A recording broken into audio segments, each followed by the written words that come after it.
Muy buenas, sean bienvenidos a otro capítulo más de Trabajo Duro.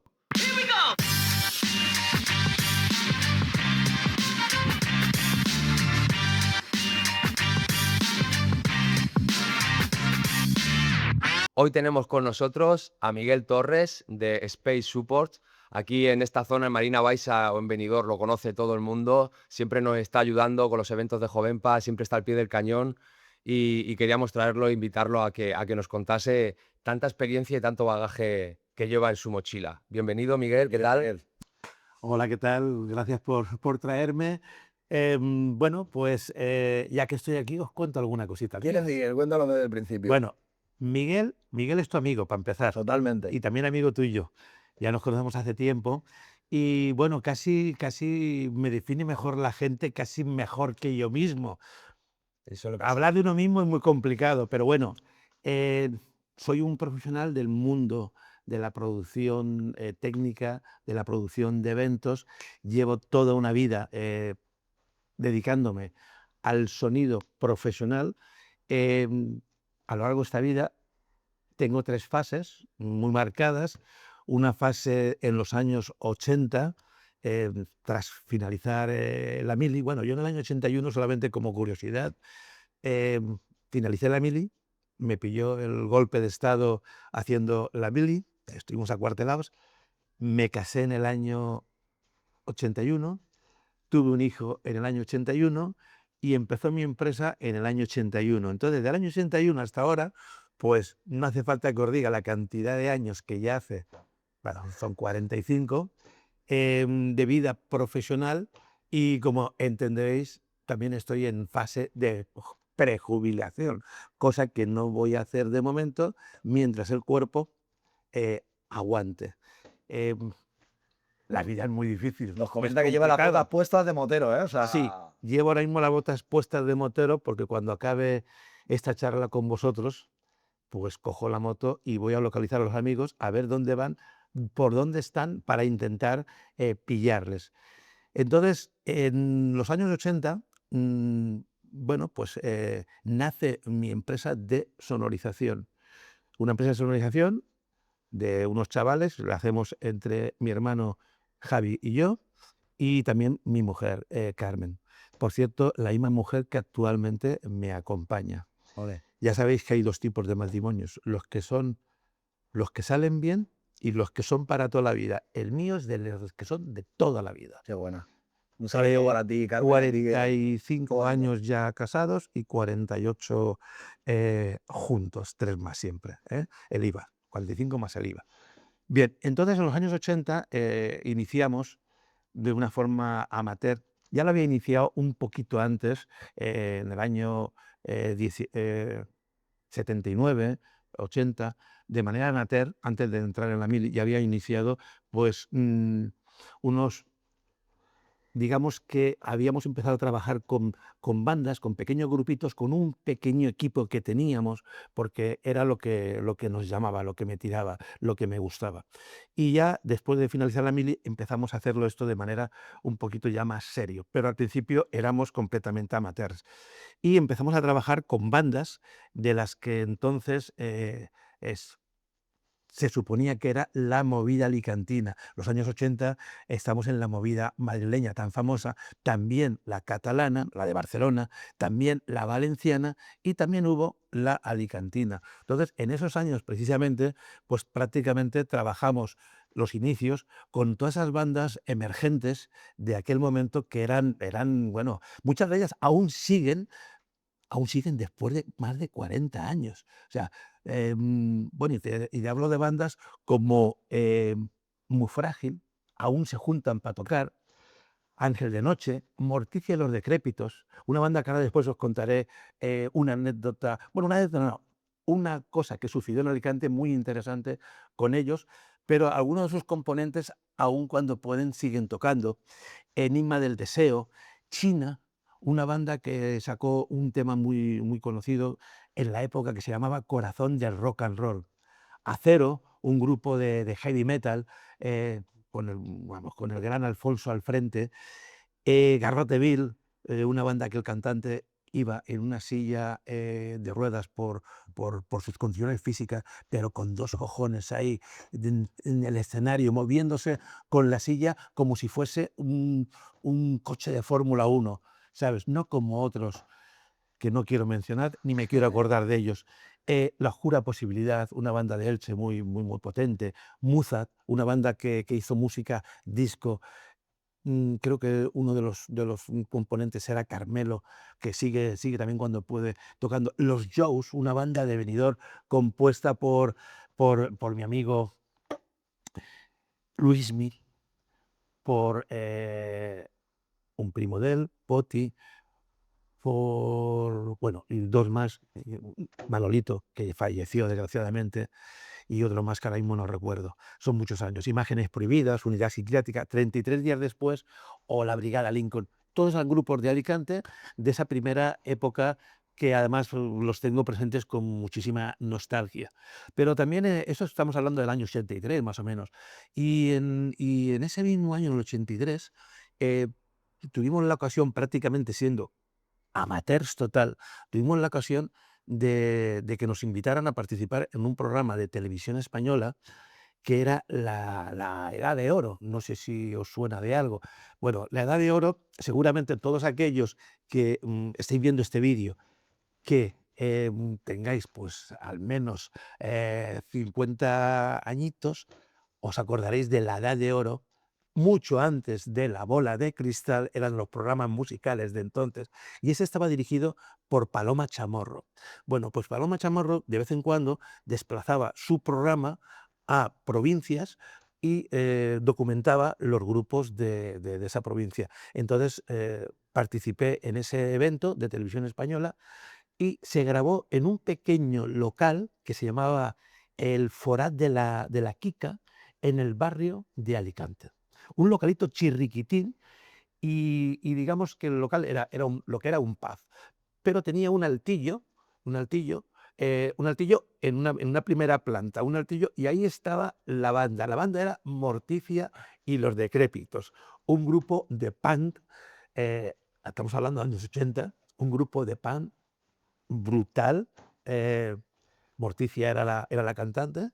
Y ahí grabamos eso que salió a nivel nacional, que además hay vídeos en YouTube de ese momento, y ahí se hicieron entrevistas a los líderes de las bandas locales porque estaban hablando de lo que era la movida alicantina. Y bueno, montamos allí un ciposte en un lugar chirriquitín, altavoces, microfonía, la mesa de mezcla, allí no cabía nadie, los cámaras, toda la parafernalia que lleva una productora cuando va a hacer una grabación, y estábamos allí, bueno, pues encantados de la vida, y después además para postre salimos a nivel nacional, con lo cual eso fue pues un acontecimiento que nos dio mucha energía, como solía decir ahora mismo los jóvenes, un chute de adrenalina brutal como para arrancar y empezar pues nuestra carrera profesional. Bueno, Sería una época muy nueva y muy fresca, ¿no? Porque yo cuando he oído hablar de la época madrileña, veníamos pues de tiempos en los que había más prohibiciones o no había esa libertad, ¿no? O sea, ¿cómo se sentía esa época, todas las cosas nuevas que estaban por hacer, toda esa ilusión? Por ejemplo, el tema de emprender no se oiría tanto de esta manera como se oye hoy, ¿no? En esa época, ¿con qué os ilusionabais? vamos a ver, en principio, en aquella época era muy diferente a esta. Allí había libertad pura y dura. O sea, no había problemas para hacer nada. Actualmente hay problemas para hacer todo. En aquella época, o sea, es que era genial todo lo que hacías. Aparte había mucha ilusión, éramos también muy jóvenes, pero es que tampoco había nada que te prohibiese hacer nada. O sea, tenías algo que desarrollar, lo desarrollabas. Se podían hacer las cosas. Podíamos hacer hasta ruidos. Que está bien que se recorte el ruido, ¿vale? Bien. Pero se podían hacer tantas cosas en el mundo de la música que era genial. O sea, ahora, por ejemplo, no existen los festivales de los grupos locales. Antes, toda esa gente que he mencionado de Alicante participaba en los pueblos con un en los días de fiesta o en los días de cultura, había un día al año, como mínimo, o alguno más, que era el festival de los grupos locales. Eso no existe ahora en la mayor parte de las ciudades, de apoyar la industria local. De hecho, pues tampoco ves tantos grupos que emergen actualmente. También han cambiado los tiempos, el ocio de la gente joven es diferente al que era. Entonces, ten en cuenta que no existían los móviles, no existía internet, no existía casi los ordenadores, y era todo muy diferente. La gente salía a disfrutar de la música en vivo, salía a disfrutar a la calle con los colegas, salía a vivir experiencias. Ahora todo eso es muy distinto, ha cambiado. Entonces, en el tema de la emergencia de grupos, pues aquellos tiempos eran vitales, eran brutales. De hecho, mira, nosotros hicimos aquí en Benidorm, en el año, creo que ya fue el 84, hicimos una presentación para mostrar esos grupos que a nosotros nos molaban mucho, mostrarlos también ya a los medios de comunicación. Hicimos una cosa que se llamó la Noche Filter. La Noche Filter la presentamos en la discoteca que aún existe, que aún está, que ese platillo no se ha ido volando, y se llama el CAT 3000. En el año 84 hicimos ahí una presentación pues, con varios de los grupos que he mencionado antes. Recuerdo China, recuerdo Acero, Morticia, recuerdo La Oscura Posibilidad, recuerdo Acero, y conseguimos que viniesen medios de comunicación, inclusive desde Madrid. O sea, de la movida madrileña, de los medios de comunicación de Radio Nacional, Radio 3, conseguimos que viniera gente tan importante como Diego Manrique, como Carlos Tena, que igual os suena también de otra serie de programas muy interesantes dentro de lo que era la cultura musical de esos años. Por cierto, Carlos Tena le suspendieron uno de los programas que él hacía porque trajo en directo a Las Bulpes, una banda de chavalas que cantaba una canción que era Quiero ser una zorra, y bueno, le cortaron el programa. Pero era gente muy influente dentro de lo que era el culto musical. Bueno, pues esa movida la hicimos en el año 74 aquí en Benidorm. Y así empieza a germinarse entonces Space Support, con todas estas cosas que vais organizando, sin tenerlo decidido. En lo de Space Support es una cosa más bien novedosa. Entonces digamos, es un nombre más de la Pero hablo de la actualidad, Sevilla, ¿no? De donde empieza tu carrera como... sí. Todo lo que os quiero contar para mí está basado en esos principios, porque lo de ahora es todo más conocido, y aparte se me conoce. Lo comentaremos ahora. Pero a mí esa época me emociona porque son cosas que la gente desconoce.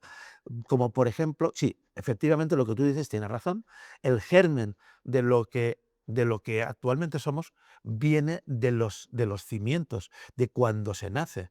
Entonces, gracias a haberlo hecho muy mal al principio, hemos ido aprendiendo para hacerlo, yo diría, no quiero ser modesto, pero diría que lo estamos haciendo muy bien ahora gracias a que aprendimos a hacer las cosas cuando además eran tiempos en los que no había una cobertura educativa para que tú aprendieras muchas de las cosas que actualmente hacemos, que hoy sí que hay una cultura educativa para todo esto. Y además el mérito que tiene sin redes sociales, eso es otra. El alcance que pudierais tener sin redes sociales, más mérito tiene, Sí. o sea, poder llegar a triunfar. Es que ahora después te comentaré los grupos nacionales y luego los internacionales que hicimos en aquella época, donde los medios, como bien dices, era un teléfono, y no portátil, un teléfono con cable, la correspondencia y poco más. Qué bueno.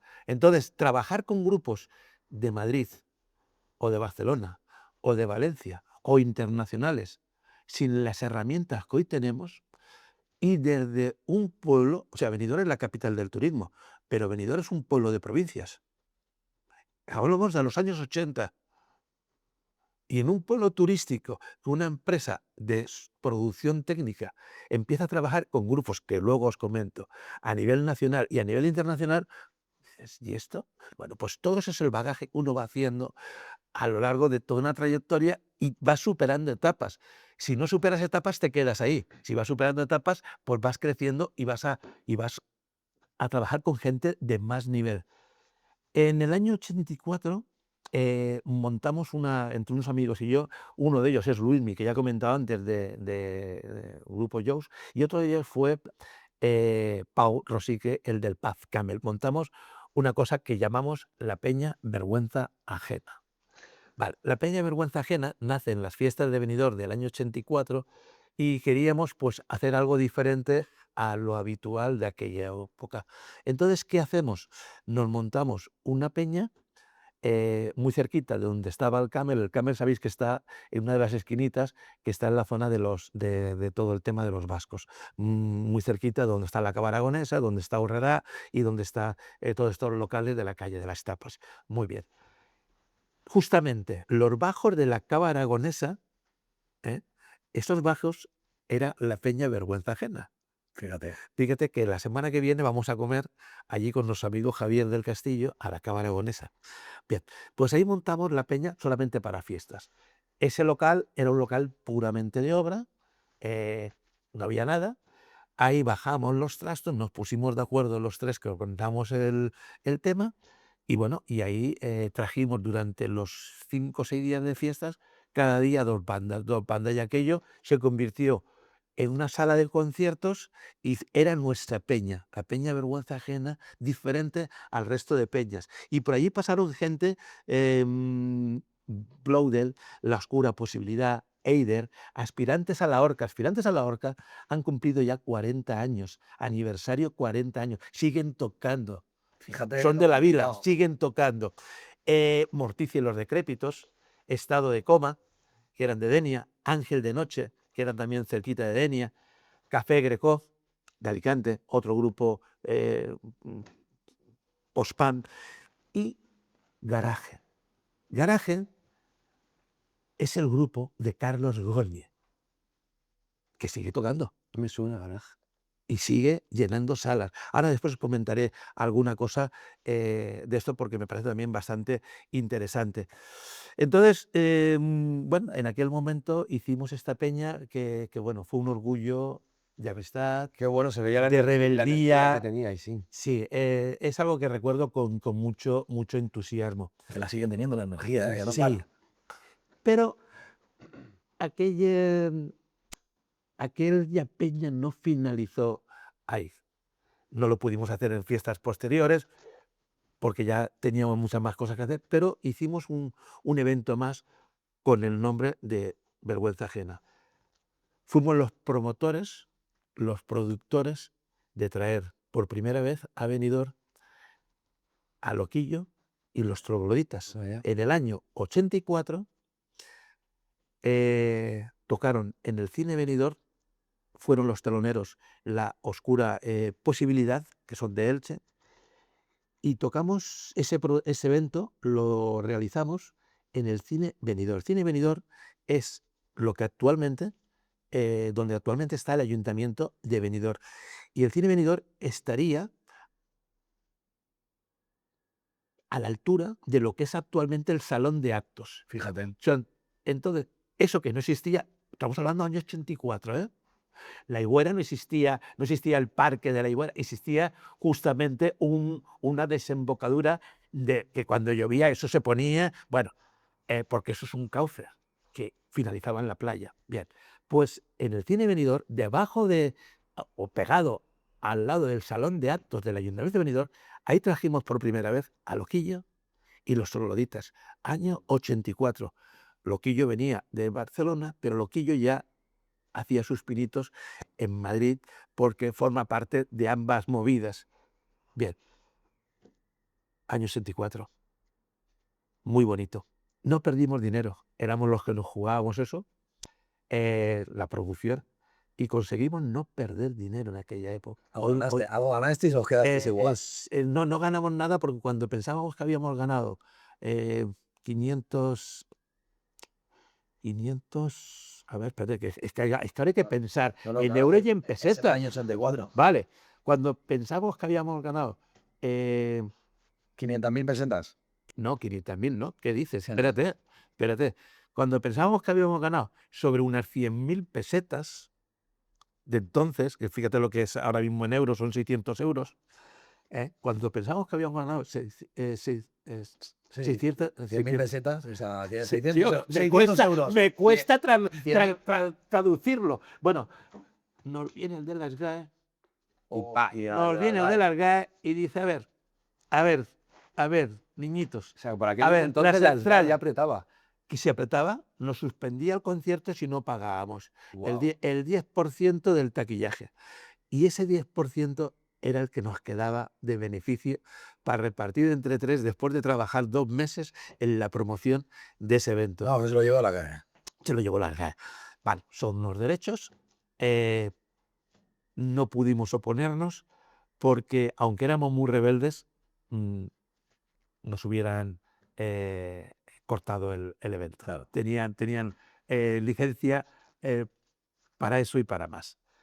Pero en el año 85 tenemos también mucha energía y en Gijona hay un pub que se llama La Puxa, que ya no existe, y los socios y propietarios del pub, pues bueno, me buscan para que les organice un festival. Y organizamos el Xixona de Gijona, el Xixona Pop.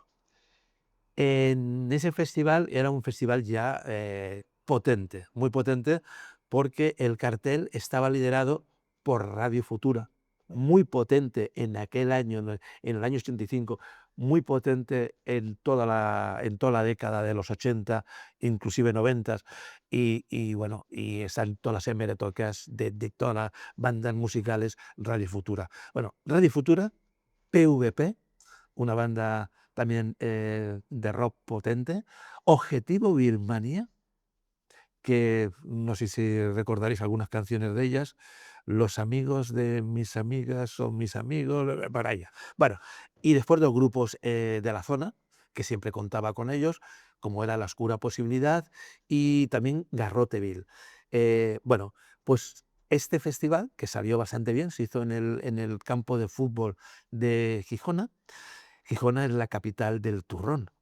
Gijona Gijona en Alicante, la capital del turrón, y bueno, y lo sigue siendo, lo sigue siendo y lo sigue será. siendo. Pero ese fue el primer evento gordo que se hizo en Gijona y también me trae recuerdos muy, muy bonitos. Había que trabajar mucho, era todo muy diferente. Las promociones eran cartelería pegada, la radio, mucha radio, la prensa escrita. eh, Mucha comunicación, pero no es como ahora, porque tú ahora Ahora subes a las redes lanzas sociales, un Instagram, Claro que mensaje, hay mucho ruido. WhatsApp. claro, lanzas un mensaje y se sabe todo a continuación. Te quería hablar de garaje. Nosotros yo conozco a Garaje, conozco a Carlos pues desde los inicios de montar mi empresa de producción y sonorización y tengo la suerte de trabajar con Garaje pues prácticamente su última fase de vida. Garaje llevaban muchos años y estaban llenando, bueno, realmente aunque ellos son de Alicante, Garaje está compuesta por Carlos Goñi, está compuesta por Basilio Montes, que después de Garaje se fue con Ramoncín, era el bajista oficial de Ramoncín durante muchísimos años, y con Tommy López, que Tommy López es un productor muy potente que, bueno, que habrá producido unos 200 discos de diferentes artistas, entre otros a Camilo Sesto. Bueno, pues esa era la batería, que sigue, además, es el líder de una banda que se llama Bow, que está en Alicante. Bien, esto era Garaje. Garaje, nosotros participamos con ellos en los últimos 6 o 8 meses de vida, ya después se deshicieron, y Carlos Goñi emprende viaje a Valencia. Entonces, porque en Valencia había mucha más actividad musical, era muchísimo más el bullicio que había, muchísimas modas. Aparte, en Valencia era una ciudad donde las bandas importantes inglesas de aquella época, Valencia era un destino obligado, inclusive más que otras, que las dos capitales más importantes, que la capital de Valencia, pues Valencia era la preferida para muchísimas de las bandas de esos años 80. Entonces en Valencia había un movimiento musical brutal. Y Carlos Goñi se junta con José Luis Macías, que era uno de los líderes de Glamour, una banda que también acababa de desaparecer. Y entonces Carlos Goñi, José Luis Macías, Reme Carreras y no me acuerdo de otros nombres, forman Comité Cisne. Comité Cisne es una banda de culto de esos años 80, muy potente también, muy brutal. Y yo estuve con ellos haciendo parte de sus inicios y grabando la maqueta en el local de uno de ellos, pero con nuestros materiales, grabando la maqueta que se presentó a la discográfica EMI, que fue quien los fichó y los hizo poder ver su música sacar a la luz. Y bueno, estuvimos con ellos un tiempo. Ya cuando Comité Cisne, al cabo de los años, desapareció, Carlos Goñi sigue siendo un cantautor de rock, un poeta de rock. Es el Bruce Springsteen español. Él es Carlos Goñi. Pues también tengo un recuerdo muy, muy Y potente de esa época. antes de seguir más, ¿tú qué relación tenías con la música? O si a lo mejor llegaste a tocar algún instrumento o no, para que acabes montando esta empresa y te acabes metiendo en montar eventos desde hace tantos años. O sea, ¿qué relación tenías Mi tú? vocación es tocar botones. Mi vocación es tocar botones. O sea, los botones me encantan. Entonces, he tenido la suerte de que el oído no me ha fallado demasiado e inclusive a veces he conseguido sonar bien. Quiero decirte con esto que tenía pues una vocación técnica. También ¿Y de era, dónde venía esa vocación, lo sabes? ¿Por qué bueno, te gustaban los porque botones? yo en la época que estoy con mis padres en las tiendas, tenían también IFI, tenían, bueno, IFI no sé si eso ya, son palabras en desuso, pero vendíamos Eso es. equipitos, cadenas de IFI y compactos. Entonces mi vocación viene, de ahí viene de la parte técnica. Entonces, pero claro, eso era algo pues que tenía un recorrido más corto y yo buscaba otra cosa, buscaba un recorrido más allá, inclusive de la localidad. De hecho, hemos recorrido prácticamente España entera en esos años 80.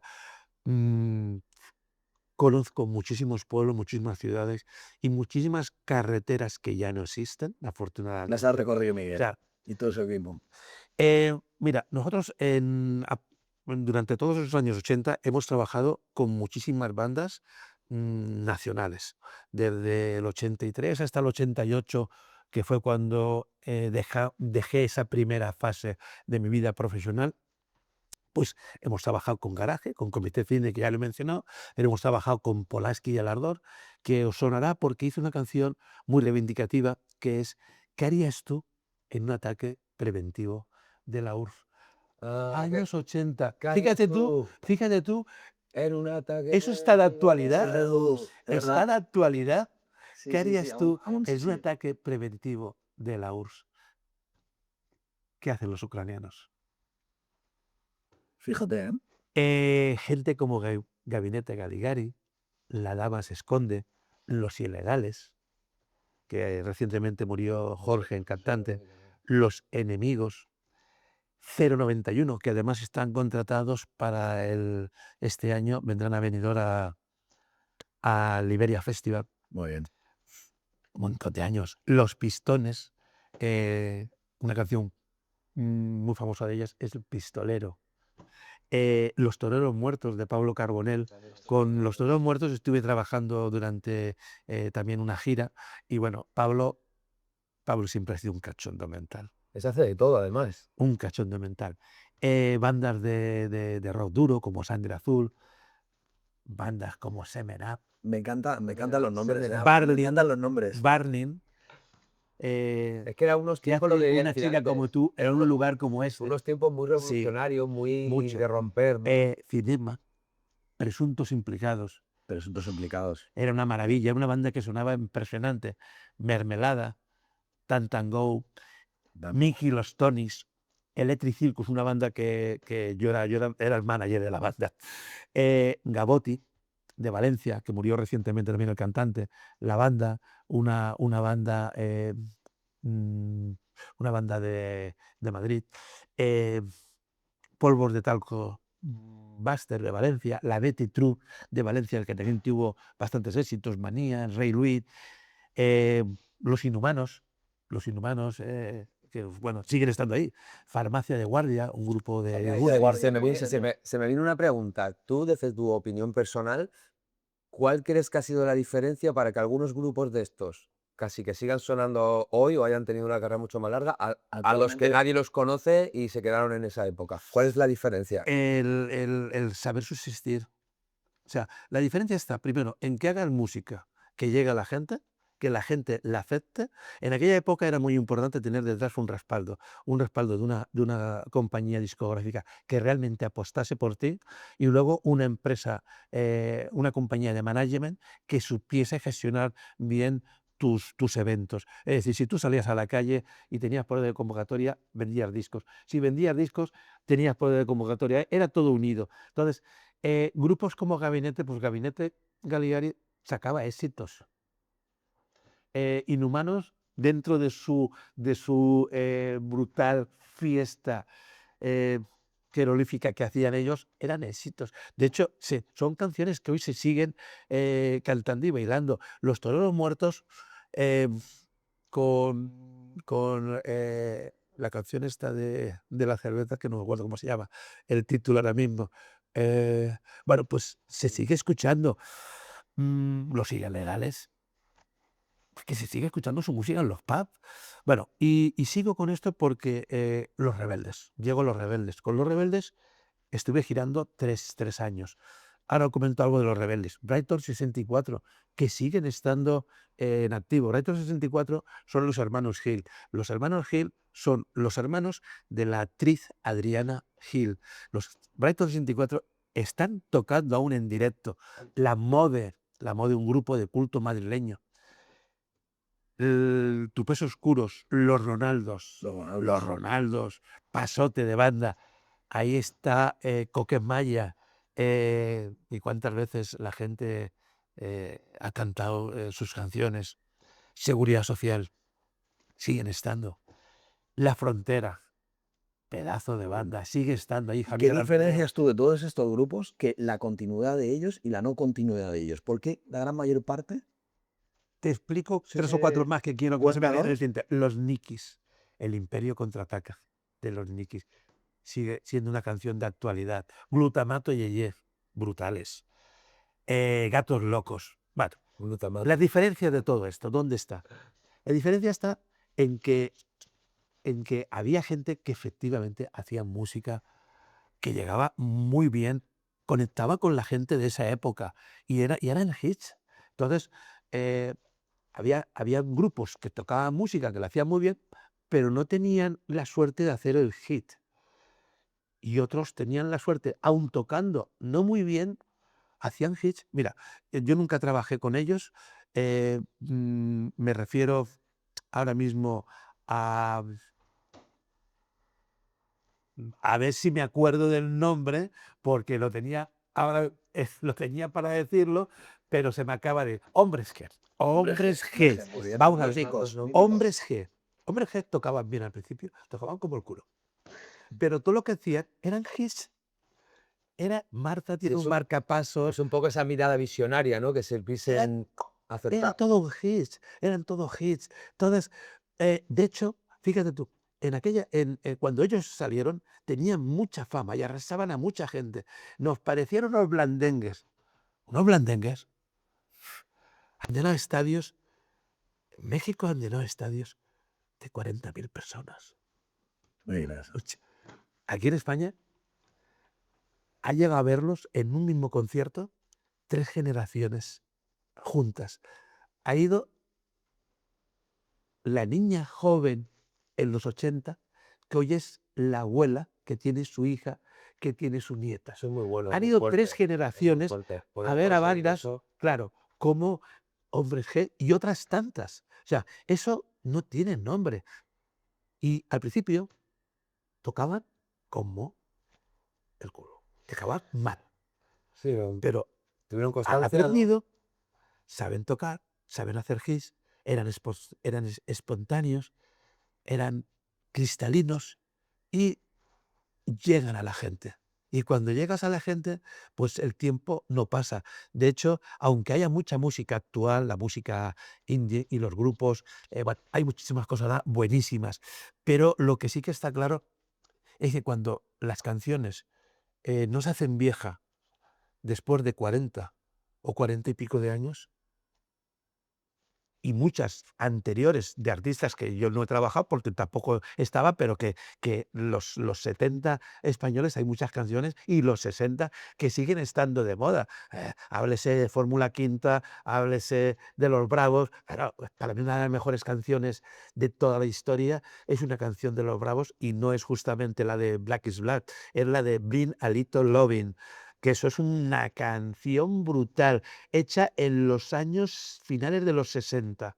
Bueno, hay muchísimas canciones que hoy siguen estando de actualidad, que la gente las baila en los lugares, en las fiestas, los cumpleaños, en las fiestas de los pueblos, en los pubs, en las discotecas.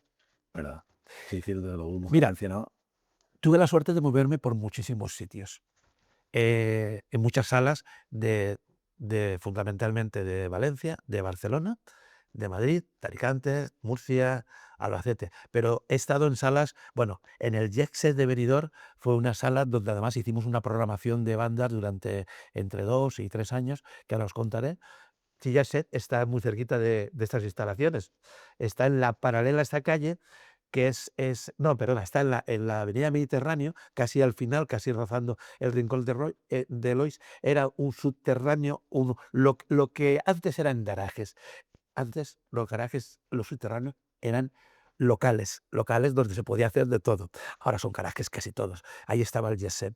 Y en el Jet Set hicimos una programación muy potente durante, ya te digo, 2 o 3 años. Era todo muy underground también, ¿no? Sí. Y bueno, ahora os diré, pero aparte del Jet Set, hicimos también en el Can Negret de Altea, hicimos ahí programación en el Moonlight de Alcoy, en el Mama Luna de Elda, En en el... Villajoyosa hicieron un documental de un garito de esta época Sí, que estuvo dando sí, conciertos, que sí, estuvo. Y han hecho un documental ahora como homenaje. ¿Te sí. suena el nombre a ti? Eh, eh, sé de lo que Que me había mucha hablas, pero diversidad musical dentro. sí, no recuerdo ahora mismo el nombre, pero yo está en eso. Y era en Villajoyosa, que es Y como además más pueblo hemos todavía. montado allí alguna vez. ¿Dónde no está Miguel? El, Miguel ha estado en todos los locales y ha organizado el los eventos. paraíso de Alicante, que hicimos un montón de cosas. Luego en Barcelona estuvimos trabajando bastantes veces en el Estudio 54 y también en el Otto Zub, una sala también muy, muy de culto. También en el Estudio 54 de Benidorm, que era antiguamente la discoteca Titos. En el Maná de Santa Pola, una discoteca muy conocida porque formaba también parte de la ruta underground. El mítico Pachá de Valencia, ahí hicimos también otro montón de conciertos. En fin, momentos memorables, Muy chulo, muy intensos, chulo. y muchos de ellos con una proyección muy internacional. Y mira, hay una cosa que sí que te quería también comentar. Tuvimos la suerte, también en esa época, en esos primeros años, de poder trabajar mini giras nacionales con artistas internacionales. Ahí sí que aprendimos muchísimo. O sea, las bandas internacionales con las que pudimos trabajar tenían mucho recorrido, tenían mucho bagaje.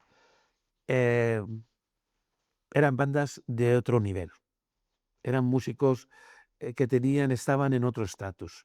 Mm, Quiero decir con esto que cuando trabajas con alguien que sabe mucho, tú aprendes también mucho. O sea, no es que los de aquí no fuesen buenos, sí que lo eran, muchos eran muy buenos, pero notamos un cambio brutal, porque eran bandas que realmente giraban, trabajaban muchísimo y cuando vamos a ver, ¿cómo haces tu mejor concierto? Tu mejor concierto sale de tu mejor ensayo. Si tú ensayas mucho, vas a hacer un buen concierto, pero si tú giras mucho, los conciertos van a ser buenos, porque es la experiencia concierto tras concierto. En el caso nuestro, en la parte de producción técnica, ¿cuándo lo hacemos mejor? Cuando hacemos muchos eventos, cada vez lo hacemos mejor. Entonces, en esa época, durante los años 85, 86, 87 y hasta el 88 que cerraríamos esta fase, pues trabajé con gente internacional de diferentes países, gente de Inglaterra, gente de Australia, gente de Estados Unidos, gente de diferentes países de Europa, Francia, Alemania. Aquí lo que tenéis, yo que vengo de Ciudad Real, aquí al estar en la costa tenéis un acceso al extranjero, a otros países como mucho más fácil. Justo me acaba de venir esa pregunta. En los años 80 aquí ya había turismo, ¿no? Porque el turismo empieza a los 60, 70. 60. Benidorm, los cimientos de Benidorm están hechos en los 50. Benidorm Claro, pues te quería ya preguntar por tenía eso, turismo en los 60. ¿cómo has vivido tú ese crecimiento de Benidorm y ese cambio que... ¿Cómo llegaste a Benidorm? También es otra No, pregunta no, que pero ahora es que comentaremos. mi fase de producción técnica, todo lo que estoy contando, a partir de que empiezo a trabajar con bandas nacionales, realmente Benidorm es mi sede, pero no es el lugar del que desarrollo realmente mi trabajo, porque estoy viajando constantemente. Entonces, estas bandas internacionales que te quiero comentar, pues hago mini giras con ellos a través de unos promotores que me contratan y que son los que traen a las bandas. Los promotores casi todos eran de Barcelona. Y entonces girábamos, hacíamos el estudio 54 en Barcelona, íbamos a Madrid, íbamos a Valencia habitualmente, íbamos al Pachá, íbamos a Alicante al Paraíso, alguna sala de Murcia, alguna sala de Albacete, alguna sala a veces de Valladolid, León, etcétera. Y entonces en aquella época que yo recuerde, y tengo aquí algunas anotaciones, pues trabajé con gente como Gone to Gear, con gente como The Kisneys, que estos eran franceses, con Johnny Thunder. Johnny Thunder, él es americano. Johnny Thunder, bueno, este ya murió no hace ya unos años, murió por un exceso, los excesos de la época, y este lo cogió Malcolm McLaren. Malcolm McLaren era un productor y manager que llevaba a Johnny Thunder, porque Johnny Thunder era el líder de los New York Dolls, las muñecas de Nueva York, era un grupo punk.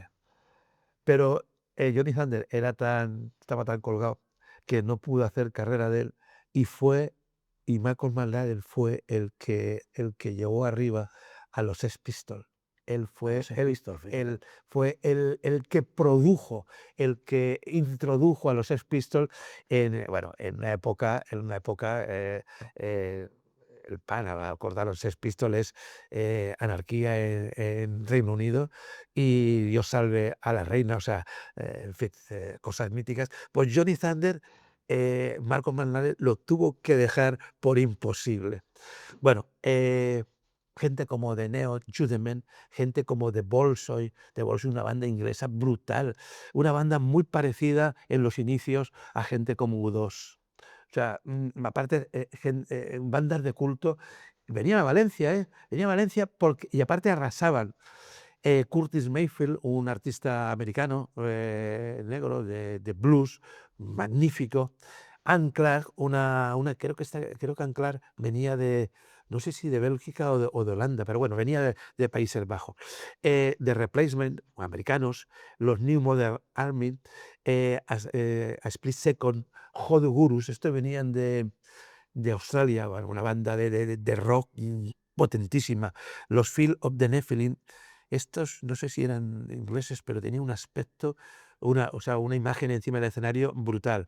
Los Sad Lover and the Giants, Dr. Feelgood y también Wilco Johnson, que era el guitarrista famoso de Dr. Feelgood, que luego por su parte pues también se separó y bueno, en fin, hemos vivido muchísimo con todas estas bandas, hemos aprendido mucho con ellos y son recuerdos que tengo bueno, que todo eso fue un aprendizaje permanente y esos son los cimientos de lo que posteriormente hemos hecho. Es decir, nacemos en los 80, mm, nos armamos de fuerza y adquirimos conocimientos. Que es lo que a través de esta trayectoria hemos podido hoy expresar de una manera pues mucho más contundente. Y hacemos eventos pues que son creo que bastante interesantes en cuanto a la calidad de la producción. Pero todo esto no ha sido por casualidad, todo esto ha sido porque llevamos 45 años aprendiendo y aún seguimos aprendiendo. ¿Cuáles? Nos comentas que, Miguel, que son 3 etapas las de tu vida, ¿no? Y 3 etapas profesionales. profesionales y a personales y demás. La vida es una única etapa muy larga. Hay que trabajar para vivir, no vivir para trabajar. Si además trabajas para vivir y disfrutas tu trabajo, eso no tiene precio. Y mira, viene la pregunta, ¿qué es trabajo duro para ti? ¿Qué te significa entonces el trabajo duro para Bueno, ti? yo tengo un trabajo muy duro. Tengo un trabajo que no está hecho para todos. No quiero decirte con esto que yo sea especial. Yo lo que te digo es que el trabajo de producción, la producción técnica, los primeros en llegar somos nosotros, los de la producción técnica. Y los últimos en irse somos también nosotros. La gente viene a una fiesta, viene a un festival, viene a un concierto, viene a un evento y viene a divertirse. Y no dice, joder, qué suerte tenéis. Conocéis gente importante, interesante, famosa, os lo estáis pasando bomba. Sí, claro. Cuando estamos montando, cargando, descargando, probando, pasando sol, lloviendo, frío, Solucionando problemas. siempre sin parar, siempre hay algo que solucionar, siempre. Eh, Eso la gente no lo ve. Sí, Fíjate, éxito. os voy a contar un... eh, la gente piensa que un evento que dura una hora hay que pagar por esa hora. La gente lo que no ve que para tú realizar un evento de una hora, tú has trabajado posiblemente una jornada del mundo de los eventos. Una jornada para nosotros es 24 horas. Media jornada son 12 horas. O sea, 24 horas seguidas. Cuando tú cargas un vehículo, por ejemplo, a las 7 de la mañana, cargas un camión y te pegas 3 o 4 horas de viaje para llegar a un lugar. Descargas, montas por fases. Ahora llevamos mucho material. Antes se llevaba menos, se tardaba menos. Llevar más material, se tarda más. Llevar más gente, pero aún así se tarda más, porque las producciones actuales son más gordas. Paras a comer, sigues montando, sigues perfilando, llega un momento que viene la banda, haces las pruebas de El sonido, sonido. sigues maqueando todo, cenas si puedes, Imprevistos que te puedan surgir también. claro, sigues solucionando marrones, llega el momento de la actuación, claro, que como ahora somos aquí tan modernos, las actuaciones empiezan a las 12 de la noche, o a la 1 de la madrugada, o a las 2. Haces la actuación y ahora cuando ya estás reventado, esa horita, ya estás reventado, ahora empieza a desmontar todo lo que has hecho de manera inversa. Y cuando lo has desmontado todo, ahora lo cargas. Y cuando lo has cargado todo, Cógete inicias el viaje y haces la vuelta. Y cuando has llegado al punto de salida, al origen, han pasado 20, 24, inclusive 30 horas. Y la gente piensa que paga por una hora. Los presupuestos son para un evento completo, no para lo que el cliente o lo que el espectador está viendo.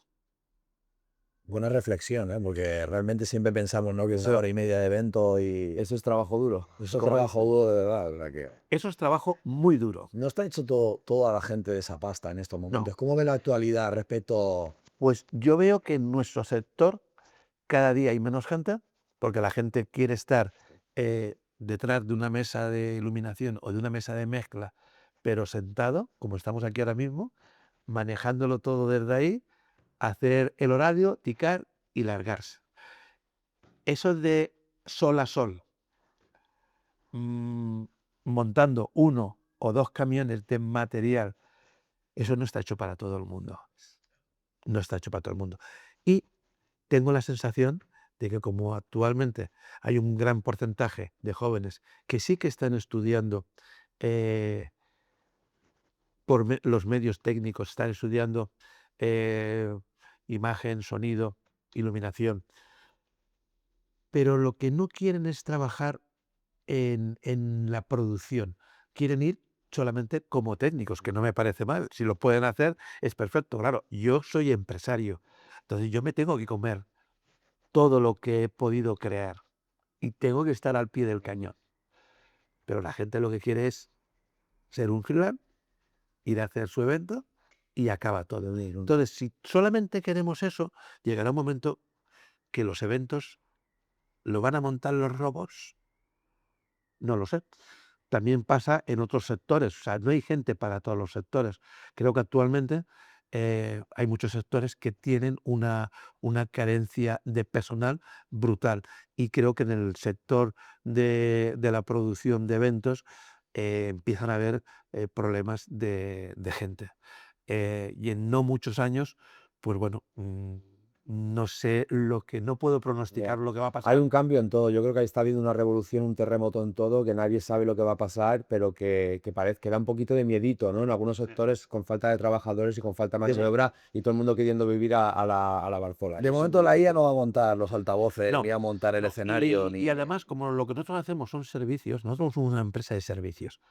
Afortunadamente tampoco se puede contratar por Internet, ni a las grandes industrias de Internet como Avatar y otras. Es decir, lo nuestro no se puede contratar a través de Internet. Hay que contratar a empresas Bueno, sí, especializadas. se puede llegar entrando en la página web de Space Support o Miguel Torres. claro. Ahí puedes localizar a Sí. Miguel y Miguel te soluciona todos los Sí, problemas que lo que puedas quiero tener. decir es que no se puede contratar un servicio Total. sin una infraestructura. La infraestructura es un servicio y nosotros es lo que damos.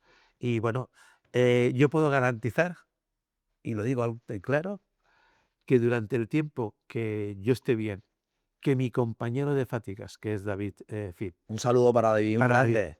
esté bien, que mi mujer me soporte eh, y me deje que no me jubile, yo voy a estar todo el tiempo que pueda. Si el cuerpo no me falla, si la salud no me falla, voy a estar el tiempo que pueda.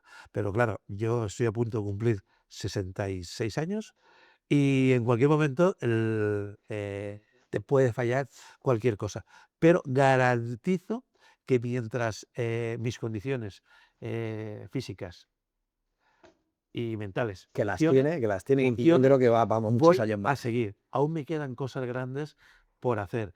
Y estos últimos años hemos hecho eventos muy, muy chulos, de los cuales nos sentimos muy, pero muy orgullosos. Vale, para ir cerrando, que se nos está yendo esto de las manos, ¿querías hacer alguna pregunta? Sí, a ver, bueno, quería decir también que de dónde era Miguel, al decir de dónde nació Miguel y cómo llega a Benidorm Miguel. Bueno, pues yo soy del pueblo más famoso de España, sin duda alguna, por una tragedia.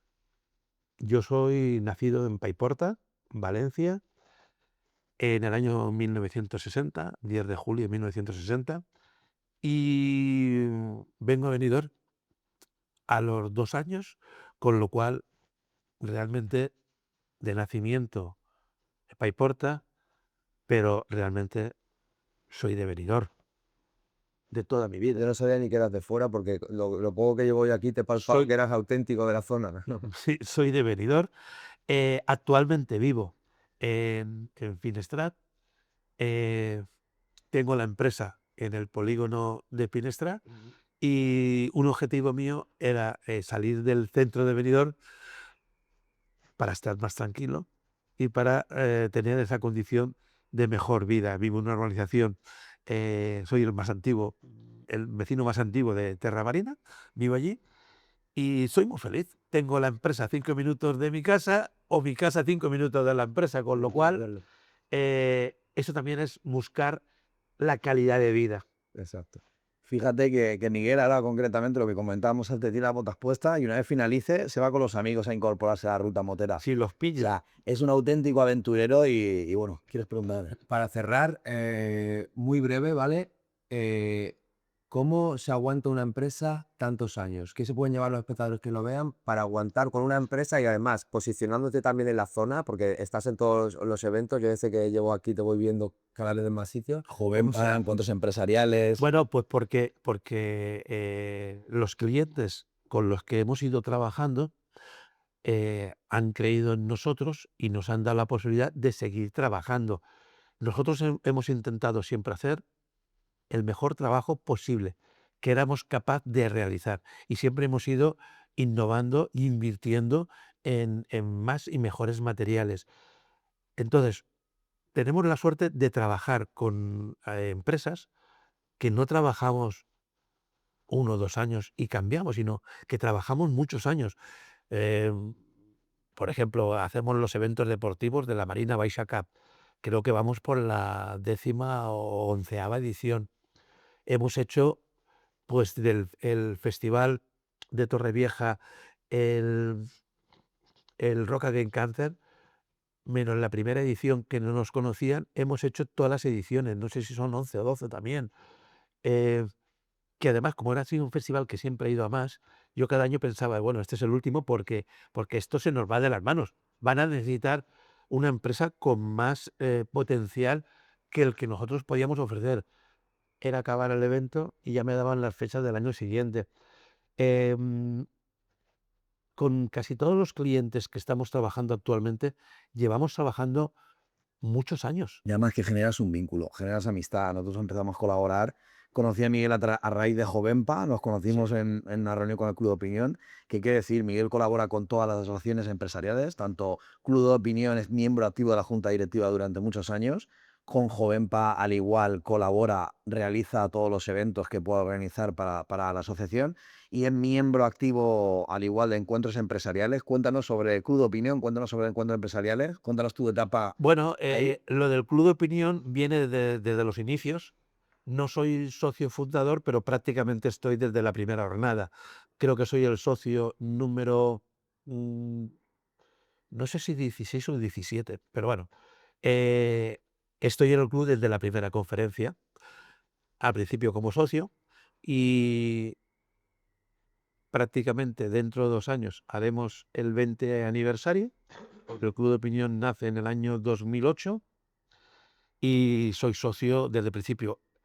He sido durante una etapa directivo 7 años, dejé 2 años para intentar mm, descansar porque te quita muchísimo tiempo, es muy intenso, tú lo sabes porque eres presidente de Jovenpa y además has sido también directivo activo antes de ser presidente y es todo muy intenso. Me salí 2 años y he vuelto a entrar en la actual presidencia con Joaquín Lillo y bueno, y otra vez estoy dentro con plenitud en fin, de energía y de ganas de hacer cosas.